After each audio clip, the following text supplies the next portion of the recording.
Imagine standing in a city where every stone has witnessed the rise and fall of civilizations. A city that has survived wars, earthquakes, sieges, and empires for nearly 3,000 years. A place where Europe meets Asia, where ancient churches stand beside magnificent mosques, and where every street whispers stories of kings, emperors, and conquerors. This is Istanbul. But Istanbul wasn't always called Istanbul.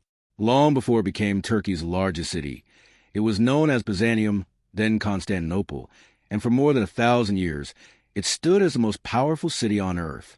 How did a small Greek settlement become the capital of three mighty empires? Why did kings dream of conquering it? And how did one battle change the course of world history forever? Today, we're traveling back nearly 2,700 years to uncover the complete history of Istanbul, from its ancient beginnings to the birth of one of the world's greatest cities. Let's begin. The birth of Byzantium. Our story begins around 660 BC. At that time, the shores of the Bosphorus Strait were quiet, untouched, and full of opportunity. A group of Greek settlers from the city of Megara, led by a man named Byzas, sailed across the Aegean Sea in search of a new homeland. According to ancient legend, Byzas consulted the Oracle of Delphi before beginning his journey. The oracle gave him a mysterious message. Build your city opposite the land of the blind. For a long time, no one understood what those words meant. But when Byzas reached the Bosphorus, everything became clear.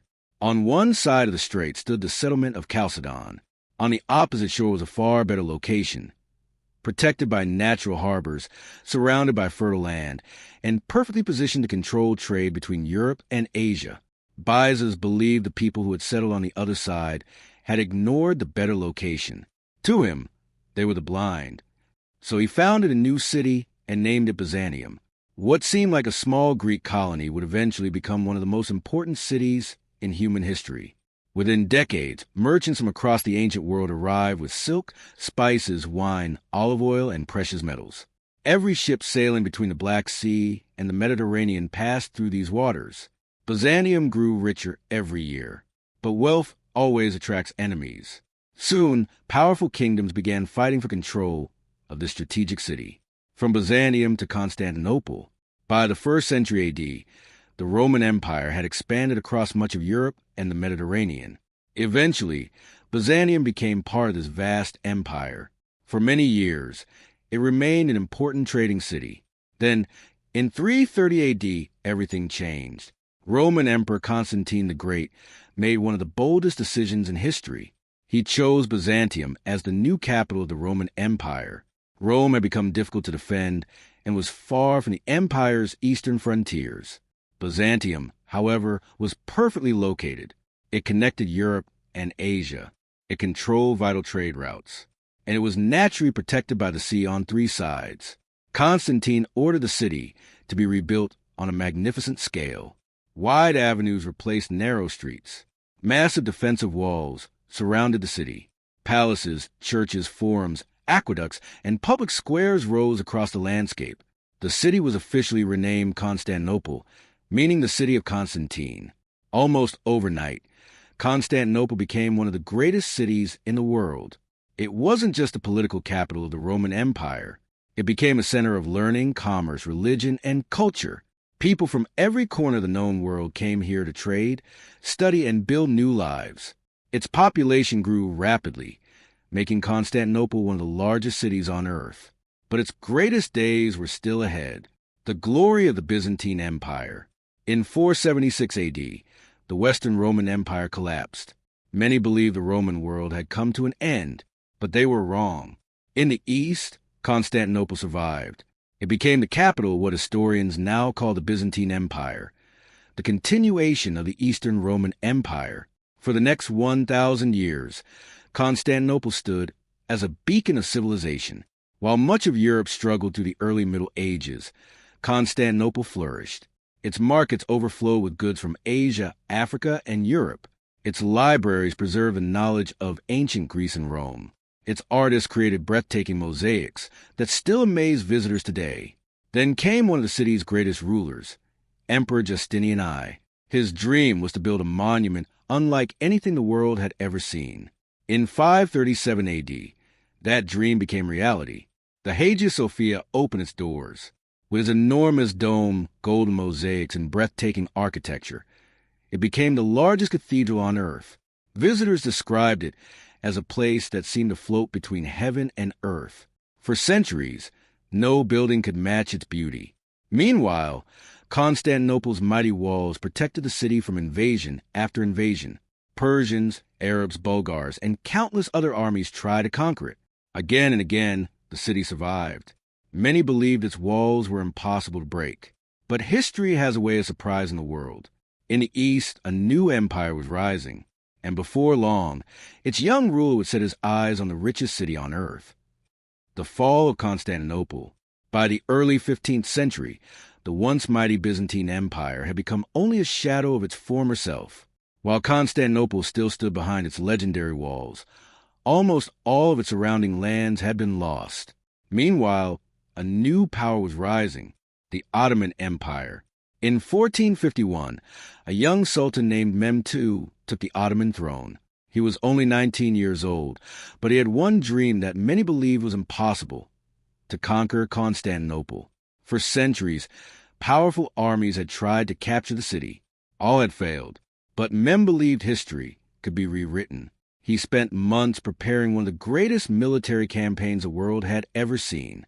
He built enormous cannons capable of firing massive stone cannonballs, powerful enough to damage the city's famous walls.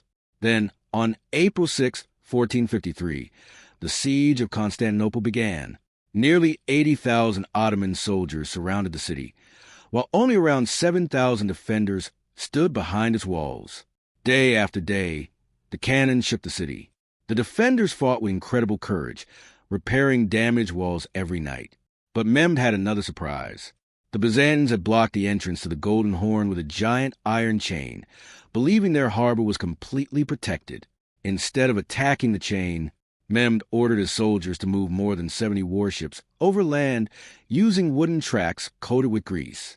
Within a single night, the impossible became reality.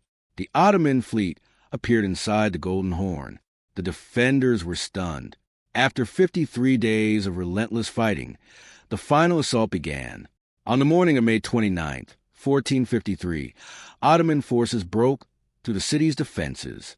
The last Byzantine Emperor, Constantine XI, chose to fight alongside his soldiers instead of fleeing. He was killed during the battle. With his death, the Byzantine Empire, an empire that had lasted for more than 1,100 years, came to an end. For many historians, the fall of Constantinople marked the end of the Middle Ages and the beginning of a new era in world history, the Ottoman Golden Age. After entering the city, Sultan Mehmed II made a remarkable decision. Instead of destroying Constantinople, he chose to rebuild it. He declared the city the new capital of the Ottoman Empire. People from different cultures, religions, and professions were encouraged to settle there. Within decades, the city came back to life. New markets opened. Magnificent mosques rose above the skyline. Libraries, schools, hospitals, fountains, and public baths were built across the city. One of the most famous landmarks was the Topkapi Palace, which served as the home of Ottoman Sultans for nearly 400 years. The Grand Bazaar became one of the largest and oldest covered markets in the world, attracting merchants from Europe, Asia, and Africa. Years later, during the reign of Sultan Mehmed II, another masterpiece appeared on the skyline: the breathtaking Blue Mosque, famous for its 6 minarets and stunning blue tiles. During the Ottoman period, Istanbul became one of the world's greatest centers of culture, trade, science, and architecture. The city connected east and west like no other place on earth. From empire to modern Istanbul, the Ottoman Empire ruled for centuries. But by the early 20th century, it began to weaken. After World War I, the empire collapsed. In 1923, Mustafa Kemal Ataturk founded the Republic of Turkey, beginning a new chapter in the nation's history. The capital was moved to Ankara, but Istanbul never lost its importance.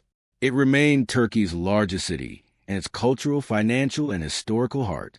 Over the decades, Istanbul transformed into a modern global metropolis. Today, more than 16 million people live here, making it one of the largest cities in Europe. Modern skyscrapers now stand beside ancient mosques. Luxury shopping districts exist alongside centuries-old bazaars. Ferries still cross the Bosphorus every day, carrying millions of people between Europe and Asia, something almost no other city in the world can offer. Every year, millions of tourists visit Istanbul to experience its incredible blend of history, architecture, food, and culture. Few cities in history have witnessed as much change as Istanbul. It has been known as Byzantium, Constantinople, and finally Istanbul.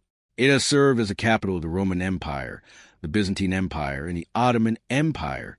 It has survived wars, invasions, earthquakes, political revolutions, and the rise and fall of civilizations. Yet through it all, Istanbul has never lost its identity. Today, it stands as the only major city in the world that spans two continents, where Europe and Asia meet across the waters of the Bosphorus. Every palace, every mosque, every ancient wall, and every narrow street tells a story that stretches back nearly 3,000 years. Istanbul isn't just a city. It is a living museum of human civilization. If you enjoyed this journey through the complete history of Istanbul, don't forget to like this video, subscribe to the channel, and turn on notifications so you never miss our next adventure. Thank you for watching, and we'll see you in the next video.